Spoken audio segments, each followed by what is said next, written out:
Good afternoon, fellow patriots and defenders of democracy. Welcome to the madness. And I'm about to give you a presentation as to what I have planned for this vehicle, what needs to be done, the approach that needs to happen. And also I need to caveat all of this by saying a lot of people bought a lot of things from a lot of these unique one-off type manufacturing companies that is not really attached to a major entity, and right now a lot of small businesses are using this as a reason to close shop. So I don't really want to order anything and then get told that we're filing for bankruptcy like Acura did, but just hang out with me for a second. I hope you're all in good spirits and in good health, and I'll break down to you what's going on. After that, peace and love, enjoy the day. Let's take a look at the fitment on this. So you see, don't look too crazy. This is the front. This is the E302Jz M3 wheels, right? So, and they're staggered. These are 8.5s in the back. But like anything else, there's a million different variables and a bunch of different things, and no one can really give you a concise answer. So you always find yourself talking in a circle or wasting a bunch of time doing something. So we're about to find out something, because there's something going on that I'm trying to figure out. As much as I want to do it, can you? And this might help one of y'all in the event you venture down this path and promptly solve a question. You know, everybody's situation is different, but I don't know. Let's hope some positive comes to this.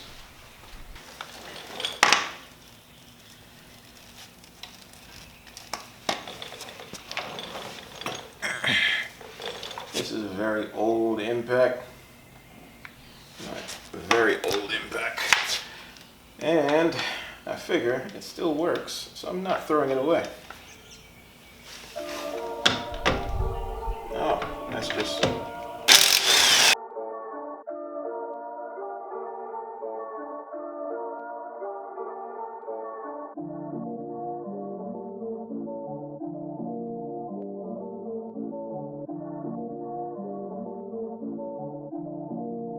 Brian Little.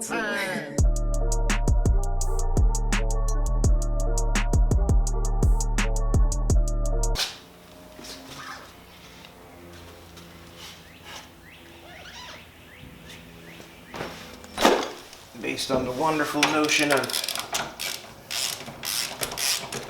magic.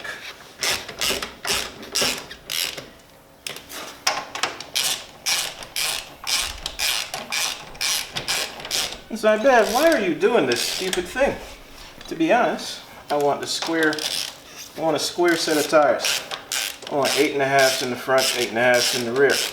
However, as they currently sit with 7.5s, I rub on the garagistic sway bar that I currently have on that side, on the passenger side of the car. So I want to see how much I rub with the 8.5s in the front, and I'm trying to figure out if it's worth getting rid of the sway bar to have the setup, and I want to see how it fits or what it rubs on or doesn't rub on within me bolting it on, because it doesn't even seem like it's poking that much. But we're gonna tighten up these bolts.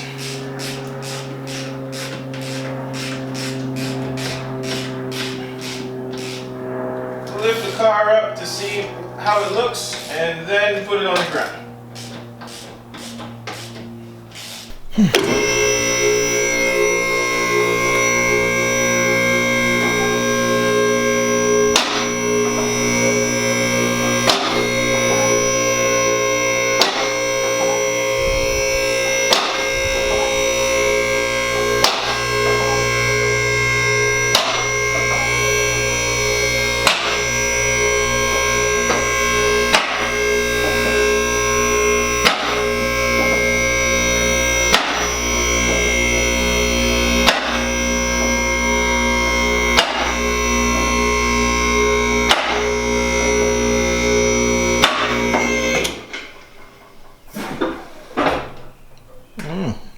this metal made?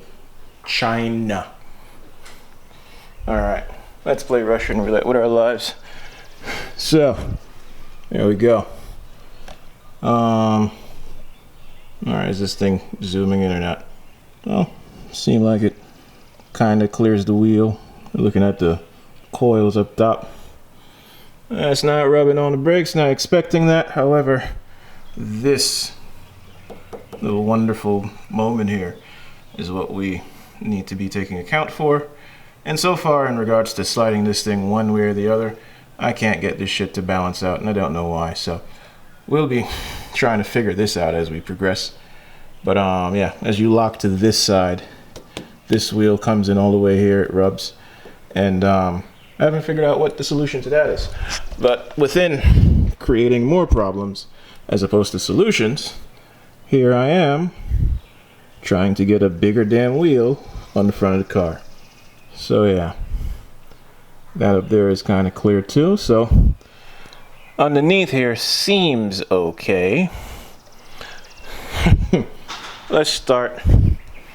Let's go start this thing.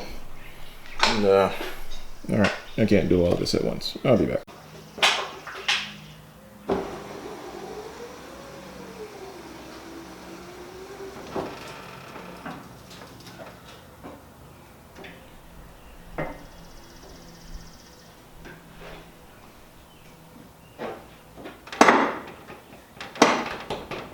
Look at that. Listen to everything trying to settle.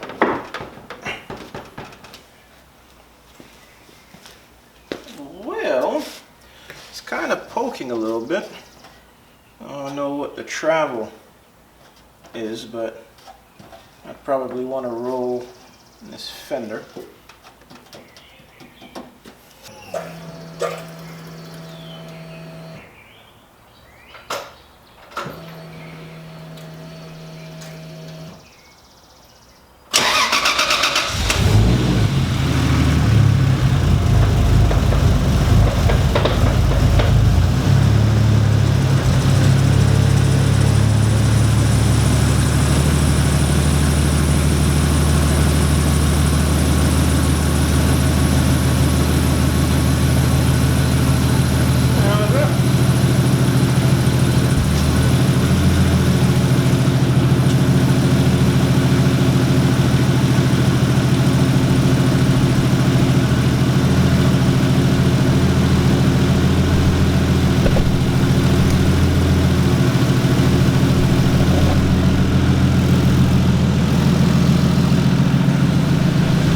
I need to let the moody ass car warm up. This is what happens when you don't start it for a while. So, we're gonna get the moody ass car to warm up.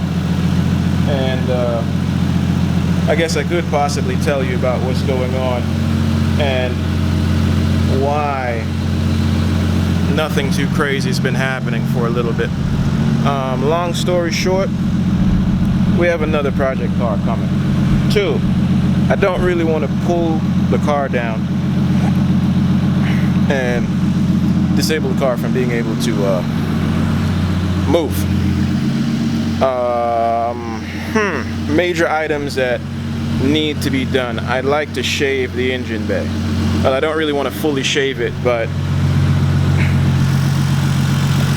we're going to clean up my clusterfuck, or my initial presentation of just getting things done, and we're gonna make it here look pretty.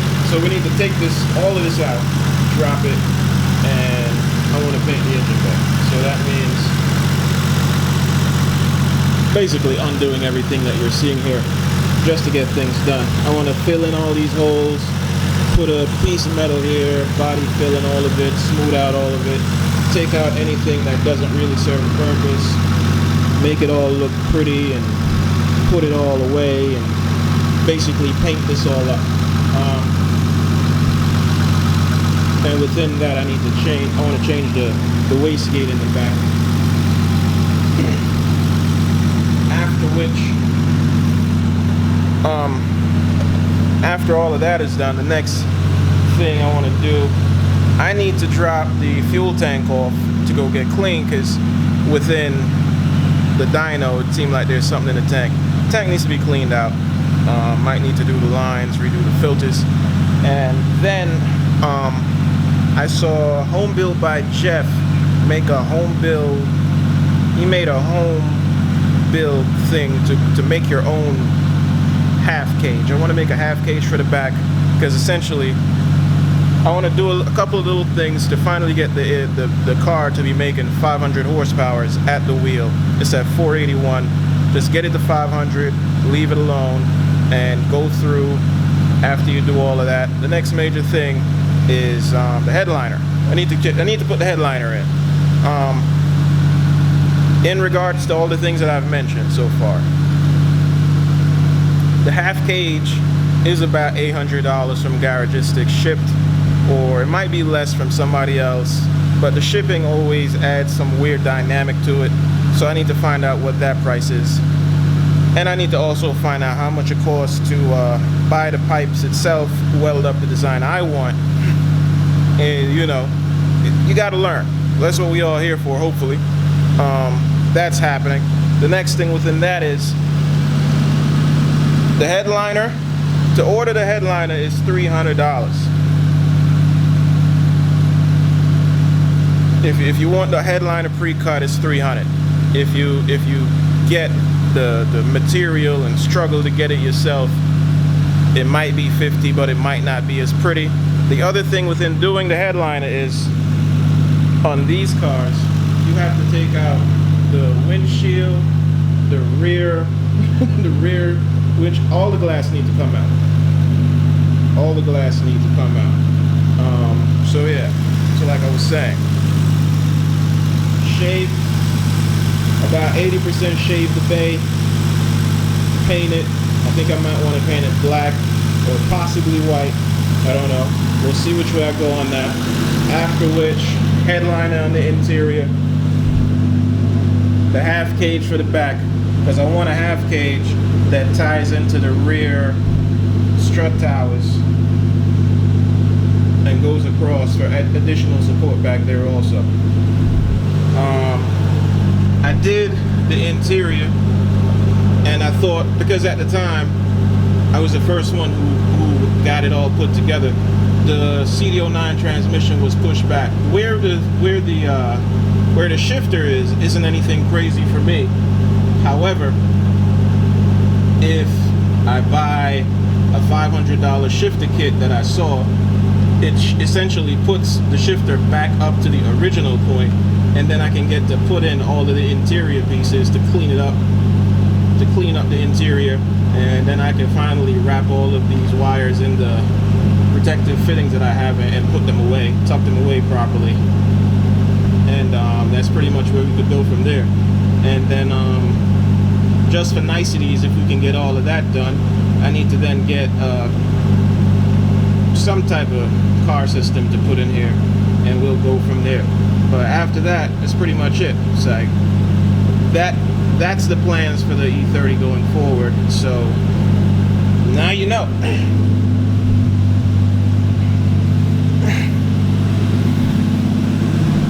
Other than that, the issue with a lot of this stuff is if you're out here playing first man out the gate, incurs additional costs of trial and error or design flaws or whatever you want to call it. You're going to end up paying for your learning curve. And like anything else, the learning curve is steep because, like I said, like, I don't know, it might be little to nothing to paint in here, but you're going to spend a while pulling all of this stuff out. But the relocation shifter kit is $500. The half cage that does nothing for the rear is $800 shipped. And if you want the headliner bought from a company, that's $300. And you still need to install it. So all of this adds up. But the last but not least here is I need to get the whatever front bumper situation they have that I saw on, I don't know, I call them the Asian Jesus, the YouTube page, and I need to put it on here.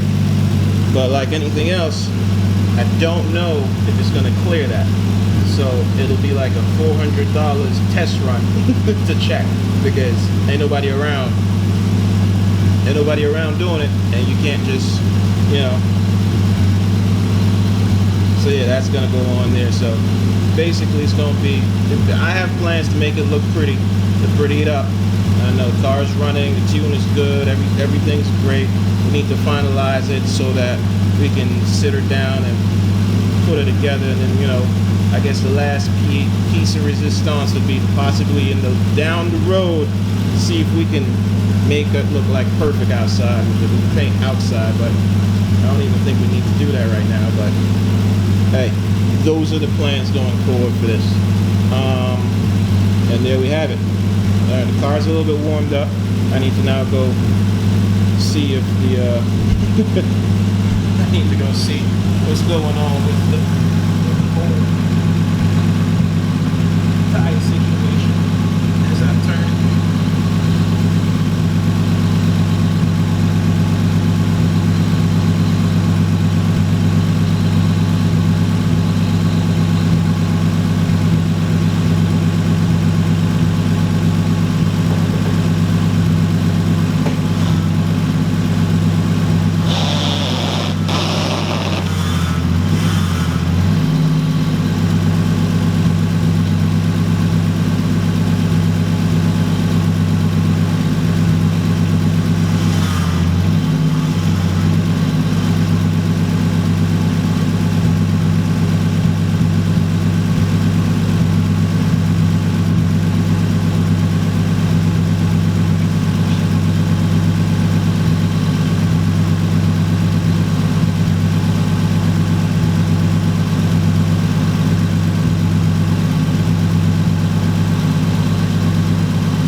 And we done smoked out that place. And just like that, within the midst of this, it doesn't seem like the suspension is gonna be too angry at the 8.5 square setup that I want to run. 8.5s all around. I possibly need to drive around to see if I need to raise this up or if I would need to get like a bigger tire for the rear, but I don't know.